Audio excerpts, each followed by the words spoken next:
इख़्तिसार ॿ साहब ॾेई ईंदमि त जेके मज़लूम न्याणियूं आहिनि जिन जी ज़बरदस्ती हेड़नि घोटनि सां शादी थी कराई वञे ऐं या उन्हनि जी मर्ज़ीअ खां बिना या वरी उन्हनि खे प्रॉपर्टी वग़ैरह जीअं आहे उन खां महरूम थो कयो वञे त उन जे लाइ हुकूमत कहिड़ा कानून लागू कया आहिनि? हाँ भेण मुंहिंजी इन लाइ असल में कॾहिं कॾहिं ईअं थींदो आहे त असांजी जेके न्याणियूं आहिनि उन्हनि जी मर्ज़ी खां बग़ैर अहिड़नि घोटनि सां शादियूं कराए छॾिजनि थियूं त उन्हनि लाइ बाक़ाइदा कानून आहे त जेकॾहिं को पहिरीं त इस्लाम में इहो चयो वियो आहे त छोकिरी खां क़बूलियत पुछी वञे, जेकॾहिं पोइ बि असां कुझु रस्मनि रवाजनि जे तहत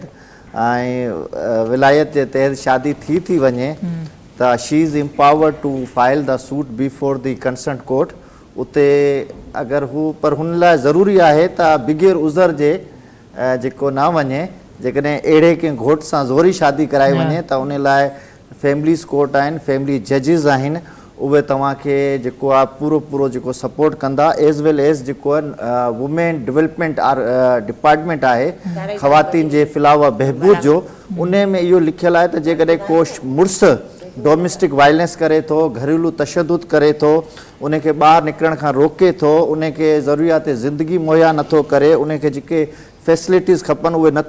नथो ॾिए, इवन जेकॾहिं हू ख़ुशहाल आहे, इवन हुनजी जॉब आहे, इवन हुनजो कारोबार आहे, पर न जेकॾहिं हू ज़ाल खे मतिलबु हिकु लोअर लेवल ते हेठि सतह ते रखे थो त वुमेन डेवलपमेंट डिपार्टमेंट आहे उहो बाक़ाइदा उन शोहर जे अगेंस्ट, उन मुड़ुस जे अगेंस्ट जेको आहे लीगल प्रोसीडिंग अडॉप्ट कई थी वञे। वाह वाह वाह वाह, शानदार ॻाल्हि, बहितरीन ॻाल्हि, पर सभु ख़वातीन लाइ, मर्द केॾांहुं वञनि?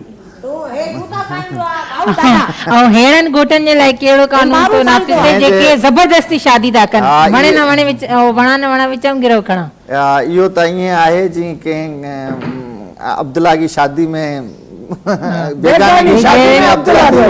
अब्दुल्ला मिसाल आहे, पर जेकॾहिं को राज़ी अथसि त आओ त इहे त चयो न वीसी खुले थी त अॼु खुले न,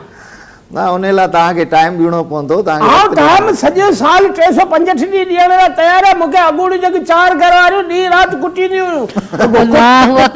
कुट कुटा रुगो कुट कुटा रुगो कुट कुटा। बाबा ज़ुल्म ज्यादती औरतनि सां थींदी आहे, मर्दनि सां त थींदी न आहे। मर्दनि खे तव्हांखे ख़बर जिन 4 शादियूं कयनि, आओ सॼी आका खे पिने कॾहिं ठटो पिना, कॾहिं कराची शहर पिना, कॾहिं नूरियाबाद में पिना।